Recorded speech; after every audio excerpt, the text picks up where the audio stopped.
Contact lens அணிந்ததால் தனது கருவழி பாதித்துள்ளதாக பிரபல நடிகை ஒருவர் கவலை தெரிவித்ததன் பின்னணியை அலசுகிறது இந்த செய்தி தொகுப்பு. சிம்பு, பரத், அனுஷ்கா உள்ளிட்டோர் நடித்த வானம் திரைப்படத்தில் சிம்புவுக்கு ஜோடியாக நடித்தவர் நடிகர் ஜாஸ்மின் பாசில். சிம்பு கதாபாத்திரத்தின் காதலியாக கொஞ்சல் மொழியில் பேசும் பிரியாவாக நடித்திருந்தார். இதன் பின் ஜில்ஜங் ஜக் திரைப்படத்தில் நடித்திருந்த அவர் கன்னடம், மலையாளம், தெலுங்கு படங்களில் நடித்து வந்தார். இதன்பின் ஹிந்தி சின்னத்திரையில் பிஸியான அவர் பல சீரியல்களில் முக்கிய கதாபாத்திரத்தில் நடித்துள்ளார். இந்நிலையில்தான் லென்ஸ் அணிந்ததால் தனது கருவழி பாதித்ததாக பகீர் தகவலை பகிர்ந்துள்ளார் நடிகை ஜாஸ்மின். கடந்த ஜூலை 17 நிகழ்ச்சி ஒன்றில் பங்கேற்பதற்காக சென்று கொண்டிருந்த போது தனது கான்டாக்ட் லென்ஸை அவர் அணிந்திருக்கிறார்.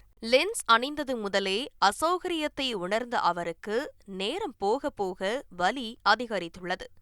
இருப்பினும் நிகழ்ச்சியை முடித்துவிட்டு செல்ல வேண்டும் என்பதற்காக கூலிங் கிளாஸ் அணிந்திருந்ததாக கூறியுள்ளார் நடிகை ஜாஸ்மின். ஆனால் தாங்க முடியாத வலி ஏற்பட்டதால் நிகழ்ச்சிக்கு பின்னர் கண் மருத்துவரை அணுகியுள்ளார். அப்போது பரிசோதனையின் போது அவர் கருவழி பாதித்து உள்ளதாக மருத்துவர்கள் கூறியுள்ளனர். பின்னர் உரிய சிகிச்சை அளிக்கப்பட்டு அவர் கண்ணுக்கு கட்டு போட்டுள்ளனர். இந்நிலையில் பார்ப்பதற்கும் உறங்குவதற்கும் சிரமமாக உள்ளதாக வேதனை தெரிவித்துள்ளார் நடிகை ஜாஸ்மின். இன்னும் இயல்பு நிலைக்கு திரும்ப 4 முதல் 5 நாட்கள் ஆகும் என மருத்துவர்கள் அறிவுறுத்தியுள்ளதாகவும் அவர் தெரிவித்துள்ளார்.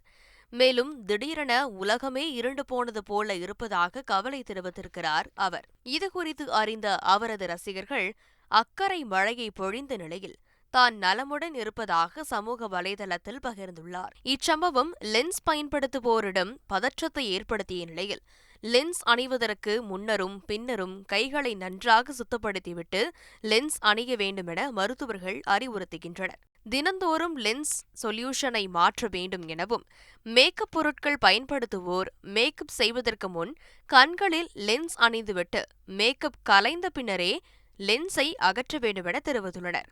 முன்னெச்சரிக்கை நடவடிக்கைகளில் கவனம் இருந்தால் இதுபோன்ற சம்பவங்களை தவிர்க்கலாம் என்றும் நிலைமை மோசமானால் உடனடியாக மருத்துவரை அணுக வேண்டுமென வலியுறுத்துகின்றனர். செய்திகளை உடனுக்குடன் தெரிந்து கொள்ள உடனே சப்ஸ்கிரைப் பண்ணுங்க.